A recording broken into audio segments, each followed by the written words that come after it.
DSE x কিছুদিন পূর্বে DSE x একটা বটম লেভেল থেকে সে ঊর্ধ্বমুখী যাত্রা করলো এবং এই জায়গাটা ছিল RSI 30 নিচে, অর্থাৎ কিনা ওভারসোল এরিয়ার থেকে সবার মনে একটা আশার সঞ্চার করেছিল যে মার্কেটটা এবার উঠবে। আর কিন্তু বর্তমানে এখন দেখা যাচ্ছে যে RSI 30 নিচে, অর্থাৎ 21 থেকে 2190 থেকে RSI 50 পর্যন্ত এসে RSI 50 কিন্তু একটা রেজিস্ট্যান্স, এখানে এসে সে ব্যাক করলো এবং ম্যাকডিও তাই ম্যাকডি জিরো লাইন থেকে মাথাটা আটকাই দিয়ে আবার সে নিচের দিকে যাওয়ার প্ল্যান করছে, অর্থাৎ কিনা এখনো ক্রস হয়নি যদিও, কিন্তু সে সম্ভাবনা নাই, কারণ এইখানে প্রাইসের এখানে ইনসাইড বা ব্রেক ডাউন, সুতরাং এটা একটা স্ট্রং ট্রেন্ডের লক্ষণ। ট্রেন্ড মানে যেদিকে ট্রেন্ড সেই দিকে যাওয়ার লক্ষণ আর কি, অর্থাৎ এখন যেহেতু ট্রেন্ড অল রেড ক্যান্ডেলস, সুতরাং এটা এখন বেয়ারিশ, সুতরাং এটা নিচের দিকে যাওয়ারই লক্ষণ।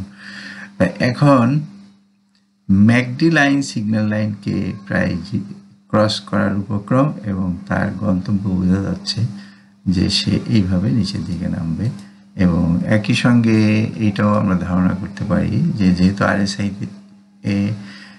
মাথাটা আটকাই দিছে, অর্থাৎ সে ব্রেক করতে পারেনি এবং একটা ডবল বটম, এইখানে যেমন দুইটা ডবল টপ, সুতরাং এটা একটা স্ট্রং রেজিস্ট্যান্স এরিয়া এবং এইখান থেকে তার নিচে নামার সম্ভাবনাটাই বেশি। সুতরাং আমরা এখানে ওভার সোল্ড এরিয়াতে আশা করছি যে এখানে একটা ওভার সোল্ড এরিয়া হবে তার। এখন সে এইটা কত দূর যাইতে পারে ম্যাকডি, এটা অবশ্য এটা ম্যাকডির থেকে আচ্ছা এখন কত দূর যাইতে পারে সেটা আমরা একটু পরে বের করব। তাহলে ইন্ডিকেটরের কাজ আমাদের আপাতত এইখানেই শেষ। ইন্ডিকেটরের কাজ শেষ হলে আমরা ইন্ডিকেটর দুটোকে আলাদা করে ফেলি, অর্থাৎ এখান থেকে বের করে দিই, দিয়ে এখন পুরা ডিএসই এক্সটাই আমরা স্ক্রিনে রাখলাম। সাধারণত হারমোনিক প্যাটার্ন বা যে কোনো প্যাটার্নের নিচের থেকে যখন সে উপরে ওঠে, যখন একটা ওভারসোল্ড এরিয়া থেকে উপরে ওঠে, তখন সে ওভারসোল্ড এরিয়ার থেকে সোজা উপরে ওঠে না, তার একটা বটম লেভেলে তার একটা কনফার্মেশন দরকার হয়, অর্থাৎ কিনা সে একটা ডবল বটম তৈরি করে, ডবল বটম, ট্রিপল বটম, এইভাবে সে একটা রেঞ্জ বাউন্ডও হইতে পারে, এই কোনো আশ্চর্য কিছু না। সুতরাং এখন আমরা আশা করছি না যে এটা রেঞ্জ বাউন্ড হবে, কারণ টেকনিক্যাল অ্যানালাইসিস সেটা বলছে না। এইটা এখন এইখানে আমরা একটা ছোটোখাটো একটা হারমোনিক প্যাটার্নের লক্ষণ দেখতে পাচ্ছি। আমরা এখন এই প্যাটার্নটা কোথায় যায় সেটা একটু লক্ষ্য করি। এই প্যাটার্নটা মাপতে হলে পরে আমাদের একটু 5 নিয়ে আসি, 5 থেকে ওকে রাইট 5 থেকে দেখি, এটাকে মেপে দেখি, আমাদের প্রথম টপটা একটু উপরে আছে, সুতরাং এটা আমরা যে 5টা প্যাটার্ন এ উপরে থাকে সেই 5টা pattern bat, all bat, crab, এইগুলো কিন্তু কখনোই সাইফার বা শার্ক না। আচ্ছা, এখন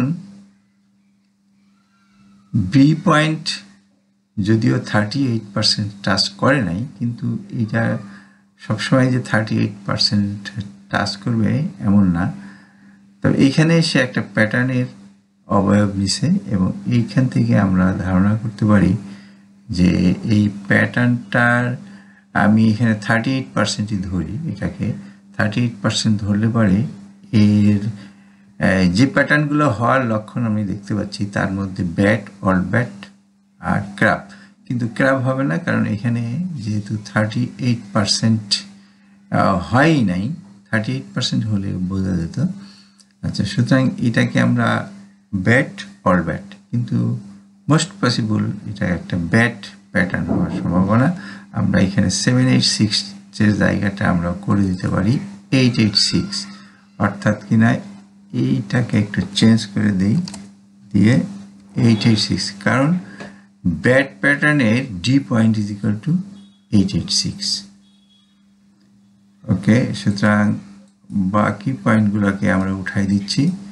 উঠাই দিলে এই হলো তার প্যাটার্নের 4949 প্যাটার্নটা হওয়ার সম্ভাবনা।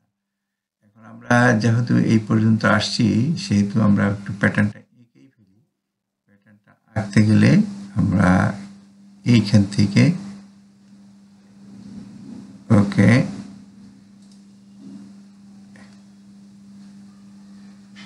রাইট,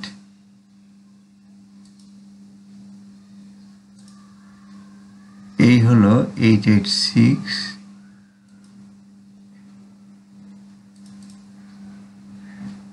ওকে। সুতরাং বর্ডার হবে ব্লু আর ব্যাকগ্রাউন্ড হোয়াইট। ব্যাস, এই হলো আমাদের প্যাটার্ন। এবং আমরা ফাইবারটা উঠাই দিলাম। এখন দেখা যাচ্ছে সম্ভাব্য তার 891 হচ্ছে কেন, আমি অর্থাৎ এই হলো ডিএসি এক্স এর হারমোনিক প্যাটার্নে দ্বিতীয়বার মানে সে বুল ট্রেন্ডে যাওয়ার আগে এই কারেকশনটা হওয়ার সম্ভাবনা আমরা দেখতে পাচ্ছি। এইটা হলো একটা আরেকটা হারমোনিক প্যাটার্নের ডি পয়েন্ট এটা, এবং এখানে একটা আমরা ডবল বটম আশা করছি, সেই হিসাবে আমরা এখানে ধরে নিলাম এটা হবে 886। সো এই ছিল ডিএসি এক্স এর অ্যানালাইসিস। পরবর্তী আপডেট পেতে লাইক, কমেন্ট ও শেয়ার করে সাথে থাকুন। সাবস্ক্রাইব করার জন্য ধন্যবাদ। আসসালামু আলাইকুম।